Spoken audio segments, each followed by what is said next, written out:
Hey iconic viewers, வணக்கம் and welcome to our channel Icon. So இன்னைக்கு நான் ரொம்பவே எக்ஸைட்டடா இருக்கேன். ஏனா வந்து பாத்தீங்கன்னா நம்ம தலபதியோட 68வது படமா உருவாகி இருக்கிற கோட் படத்தோட ட்ரெய்லர் ரிலீஸ் ஆயிருக்கு. So அந்த படத்தோட ட்ரெய்லரை தான் இந்த வீடியோல டீகோட் பண்ண போறோம்.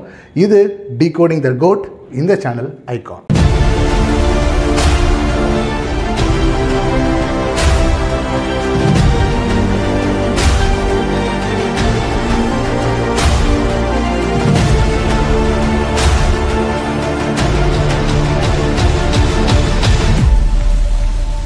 டியர் நண்பன் நண்பீஸ், உங்களோட இயர்ஃபோனை போட்டுக்கோங்க.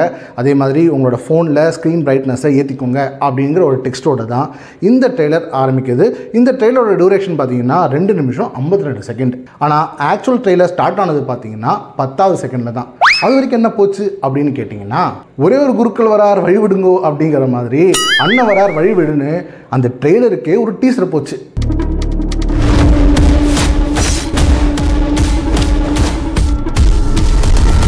அடடா என்னடா இது லியோ படத்தோட ரெஃபரன்ஸ் வச்சுருக்காங்களே அப்படின்னு யோசிச்சுட்டு இருக்கும்போது அப்புறம் தான் தெரிஞ்சது இந்த படத்தில் நம்ம தளபதியோட பல படங்களோட ரெஃபரன்ஸ் இருக்குது அப்படின்னு. எப்படி நம்மள இது போக்கிரி, இது குருவி, இது நம்ம எல்லாருக்கும் தெரிஞ்ச கில்லி. மருதமலை மாமணியே முருகையா. இது மட்டும் இல்லைங்க, இந்த படத்தில் நம்ம மங்காத்தா அஜித்தோட ரெஃபரன்ஸும் இருக்கு பாருங்க. அம்மா சத்தியமா இனிமே குடிக்கவே கூடாதுடா, இனிமே சத்தியமா குடிக்கூடாதுடா.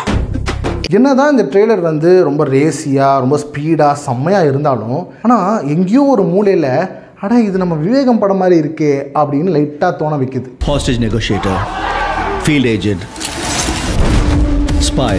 ஆனால் ஒன்றுங்க, இந்த ட்ரெய்லர் மூலமாக மக்களுக்கு இருந்த பல டவுட்டுகளில் ஒரு சில டவுட்டுகள் கிளியராக இருக்குது. டவுட் நம்பர் 1, ஹரா படம் மூலமாக கம்பேக் கொடுத்த நம்ம மைக் மோகன் இந்த படத்தில் வில்லனோ அப்படிங்கிற மாதிரி டவுட் எல்லாருக்குமே இருந்துச்சுல்ல. எஸ், இந்த படத்தில் அவர் தான் வில்லன். அது இந்த ட்ரெய்லர் மூலமாக வெட்ட வெளிச்சமாக தெரிஞ்சிருச்சு. டவுட் நம்பர் 2, இந்த கோட் படத்தோட போஸ்டராக இருக்கட்டும், அப்புறம் சிங்கிள்ஸாக இருக்கட்டும், அதுவும் ரீசெண்டாக ரிலீஸ் ஆன அந்த ஸ்பார்க் அப்படிங்கிற அந்த சிங்கிள் இருக்கு இல்லையா, ஸோ அதில் வந்து நம்ம தளபதியோட டிஏஜிங் டெக்னாலஜி சரியாக இல்லை, அது பார்க்குறதுக்கு நம்ம தளபதி மாதிரியே இல்லை அப்படிங்கிற மாதிரிலாம் நிறைய ட்ரோல்ஸ் எல்லாம் போச்சுல்ல. ஐயோ ஒரு சிங்கிள்லேயே இந்த கதியில் இருக்கே, அப்போ படத்தில் எப்படி இருக்கும் அப்படின்னு எல்லாருக்கும் டவுட் இருந்துச்சு. டவுட்டே வேணாம், இந்த ட்ரெய்லர்லேயே நிறைய இடங்களில் சொதப்பி தான் வச்சுருக்காங்க. அதுவும் இந்த ஷாட்ல அப்படியே ஏஐ பொம்மை தான்.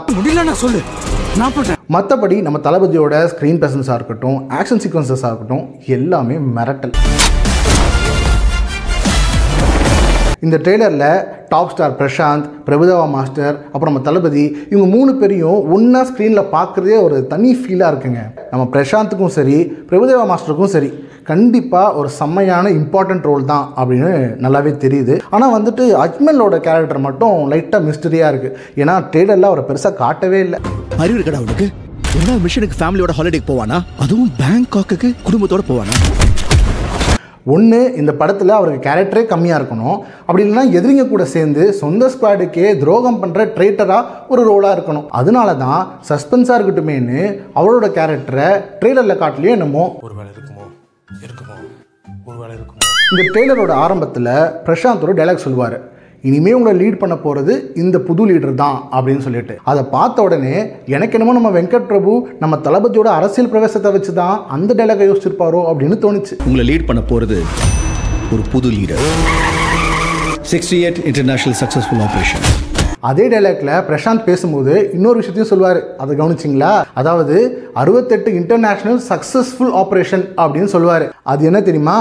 நம்ம கோட் படத்தையும் சேர்த்து நம்ம தளபதி பண்ண 68 படங்கள். ஜப்பான்கார என்னென்னமோ கண்டுபிடிக்கிறான், நான் எதை கண்டுபிடிச்சிட்டு வந்துக்குது. அதே மாதிரி இந்த ட்ரெய்லரில் வந்து டைட்டில் கார்டு செம்மையாக இருந்துச்சுங்க. ஆக்சுவலாக வந்து பார்த்தீங்கன்னா இந்த லியோ படத்தில் அந்த மேட்ச் கார்டுனால பண்ண அந்த டைட்டில் கார்டு வந்து ரொம்ப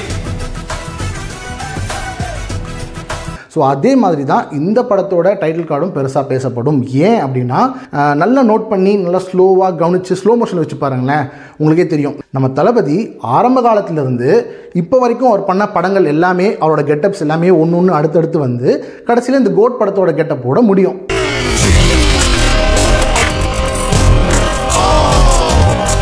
இந்த படத்தோட டைரக்டர் வெங்கட் பிரபு அதாவது ஸ்பெஷல் ஆன்டி டெரர் ஸ்குவாட் அப்படிங்கிற ஒரு ஸ்குவாடில் அதில் வந்து பார்த்திங்கன்னா ஒரு 4 பேர் சிறப்பாக ஒர்க் பண்ணுறாங்க.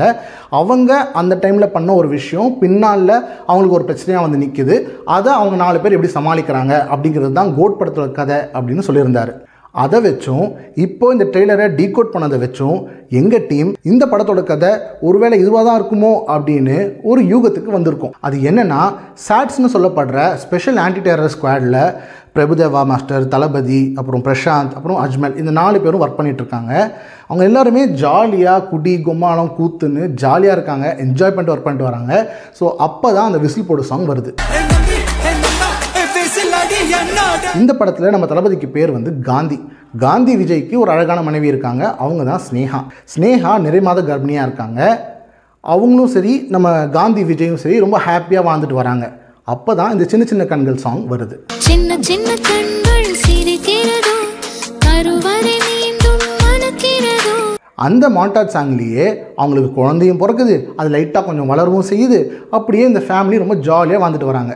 இதுக்கு நடுவில் ஒரு ஆன்டி டெரரிஸ்ட் ஆப்ரேஷனில் விஜய் வில்லன் மைக் மோகனை கொல்றதுக்கு அவரோட காரில் பாம்பை தூக்கி வீசிட்டு காரை வெடிக்க வச்சுட்டு போயிடுறாரு. ஆனால் அந்த காருக்குள்ளே மோகனோட மகன் இருக்கிறத விஜய் கவனிக்காமல் விட்டுறாரு. அந்த கார் வெடிப்பில் மோகன் இறந்துட்டாருன்னு விஜய் நினைக்கிறாரு. ஆனால் மோகன் தப்பிச்சிடுறாரு. அதுக்கு பதிலாக அவர் ஆசையாக வளர்த்த அவரோட மகன் இறந்துடுறாரு. அதனால கோபமடைகிற மோகன் இதை சொல்கிறாரு, நான் அனுபவிச்ச இந்த பெயினை காந்தியும் அனுபவிக்க. இந்த நேரத்தில் இன்னொரு ஆப்ரேஷனுக்காக விஜய் பேங்காக் போக வேண்டிய வர அந்த இடத்துல நம்ம ஸ்னேகா இல்லை நானும் வருவேன் அப்படின்னு அடம் பிடிக்கிறாங்க. அதனால மனைவியும் சரி மகனையும் சரி பேங்காக் கூப்பிட்டு போகிறாரு விஜய். அந்த இடத்துல விஜயையும் அவரோட குடும்பத்தையும் அழிச்சிடணும் அப்படின்னு மோகன் முடிவெடுத்து ஆளுங்களை அனுப்புகிறாரு. அப்போ தான் இந்த சேசிங் வருது. அந்த சேஸ்லேயும் சண்டேலையும் எதிர்பாராத விதமாக ஸ்னேகா இறக்குறாங்க. மனைவி இறந்த சோகத்தினால வேலையே வேணாண்டா சாமி அப்படின்னு வேலையை விட்டுட்டு போகிற விஜய் அவரோட மகனை கூட்டிகிட்டு எங்கேயோ போயிடுறாரு.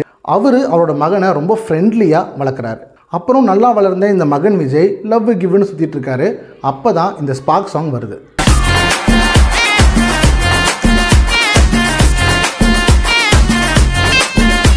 ஒரு கட்டத்தில் சென்னையில் ஒரு டெரரிஸ்ட் அட்டாக் நடக்க இருக்குது. அப்போ தான் நம்ம அப்பா விஜய்க்கு தெரிய வருது, சாகாத மோகன் தான் இந்த அட்டாக்கும் காரணம் அப்படின்னு. அதே சமயத்தில் தன்னோட அம்மா இறக்கிறதுக்கு காரணமும் இந்த மோகன் தான் அப்படின்னு மகன் விஜய்க்கு அப்பாவோட ஃப்ளாஷ்பேக் மூலிமா தெரிய வருது. அப்போ மகன் விஜய் தன்னோட அம்மாவை கொன்ன அந்த வில்லனை நீ சாகடிச்சே ஆகணும் அப்படின்னு அப்பா விஜய்கிட்ட கேட்குறாரு. அப்போ தான் ஒன்று நீங்கள் பண்ணுங்கள், இல்லை உங்களால் முடியலன்னா சொல்லுங்கள், நான் பண்ணுறேன் அப்படின்னு சொல்கிறாரு. முடியலன்னா சொல்லு, நான் பண்ணுறேன். அப்பா விஜய் வேணான்னு தடுக்க அதை கொஞ்சம் கூட கேட்காத மகன் விஜய் மோகனை கொல்றதுக்கு அவரோட கேங்கில் ஜாயின் பண்ணுறாரு. அப்போ அப்பா விஜய் இருக்கிற இடத்த ஒரு வழியாக தெரிஞ்சுக்கிற மோகன் அவரை கொல்ல நினைக்கிறாரு. இதை தெரிஞ்சுக்கிற மகன் விஜய் தான் அப்பாவை காப்பாற்றிட்டு தான் அம்மாவை கொன்ன அந்த வில்லனை தான் சாகடிக்கணும் அப்படின்னு நினைக்கிறாரு. ஆனால் அதே சமயத்தில் எங்கே மோகன் தன்னோட மகனை சாவடிச்சிருவானோ அப்படின்னு நினைக்கிற விஜய் அவனை காப்பாற்றணும்னு நினைக்கிறாரு. அப்போ அப்பா விஜய் மகன் விஜயை அட்வைஸ் பண்ணி இதெல்லாம் வேணாம்ப்பா அப்படின்னு சொல்ல ட்ரை பண்ணுறாரு. அப்போ பார்த்து தான் இந்த மோகனோட ஆளுங்க விஜயை சுடுறாங்க. அப்போ தான் இந்த 2 பேரும் எஸ்கேப் ஆகிறாங்க. அப்பா மகன் சேஸ் நடக்குது. இல்லைப்பா, யார் இன் டேஞ்சர்.